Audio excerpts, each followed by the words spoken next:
अरे मैं जानना चाहूँगा आज शादी पर भी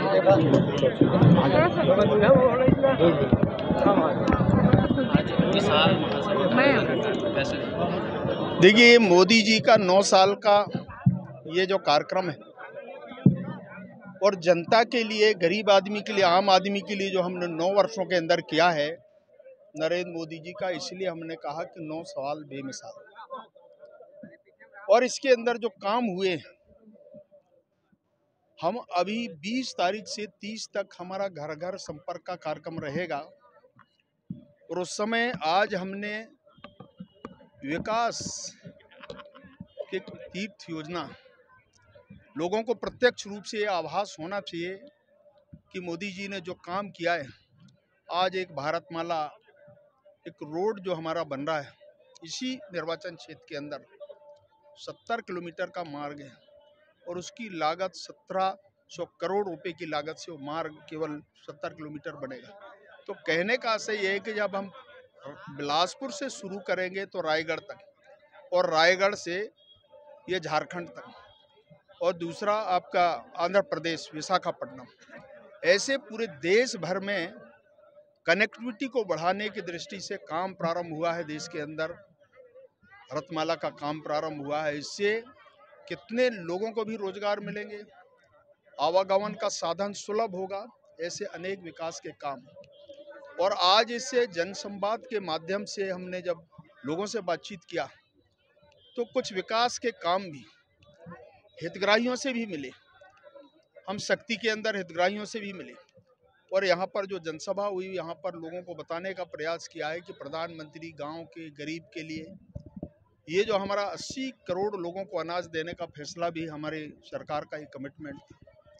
प्रधानमंत्री आवास योजना, प्रधानमंत्री ग्राम सड़क योजना, उज्ज्वला की योजना, ये जो मूलभूत सुविधाएं, नल और जल, हर घर पानी देने का ये जो संकल्प हमारा है, और मुझे लगता है कि शायद इस प्रकार के काम देश में कभी हुए नहीं, वो काम इन 9 वर्षों के अंदर प्रधानमंत्री नरेंद्र मोदी जी ने किया है इस देश के लोगों के लिए।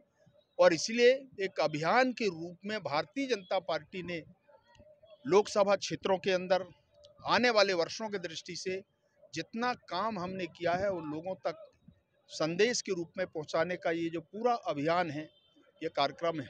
और इसीलिए भारतीय जनता पार्टी ने इस प्रकार के क्लस्टर बना करके एक केंद्र की योजना की दृष्टि से केंद्र के प्रतिनिधि, राज्यों के हमारे प्रतिनिधि, जिलों के संयुक्त रूप से मिलकर के इस पूरे अभियान को मूर्त रूप देना, ये हमने संकल्प लिया है। छत्तीसगढ़ में 2023 में विधानसभा चुनाव होने वाले हैं, किसानों को लेकर क्या है? देखिए, किसानों के बारे में जो हम बेहतर कर सकते थे वो हमने किया। आज भूपेश बघेल की सरकार है, ये केवल धान के बल पर काम कर रही है। अगर आज आप देखें, 2 दिन पहले हमने एमएसपी हमने जारी किया है और समर्थन मूल्य जो घोषित किया है उसमें धान भी शामिल है। और मुझे लगता है कि अगर एवरेज देखेंगे तो उसका ज़्यादा से ज़्यादा लाभ हम छत्तीसगढ़ के किसानों को भी दे सकते हैं, देश के किसानों को भी दे सकते हैं। उसमें चाहे हमारा दलहन का विषय हो और चाहे अन्य तरह के हमारी फसल है जो हमारे छत्तीसगढ़ और बाकी बाहर जो हमारे किसान उत्पादन करते हैं, उनका हमने समर्थन मूल्य घोषित किया है। धन्यवाद। देखिए, इस प्रकार के कामों के लिए अभी इन्हें संकल्प लिया और कोई काम ऐसा नहीं किया, और इसीलिए इसके बारे में आम जनता के मन में एक गुस्सा है और इस प्रकार का वो इजहार कर रहे हैं कि जब शराबबंदी का आंदोलन उनने प्रारंभ किया और इसके बाद आज कोई ऐसा दिख नहीं रहा है, तो इस प्रकार का लोगों के साथ धोखाधड़ी करना ये ठीक नहीं। विधानसभा में और कार्यकर्ताओं में नाराजगी है, जिला अध्यक्ष। चलो भैया, देखिए, ये हमारा अपना काम है, हम लोग सब ठीक करेंगे। और आप देख रहे होंगे जो लोगों का जो एक प्रकार का विश्वास जागृत करना है। सर, क्योंकि चुनाव बहुत पास है।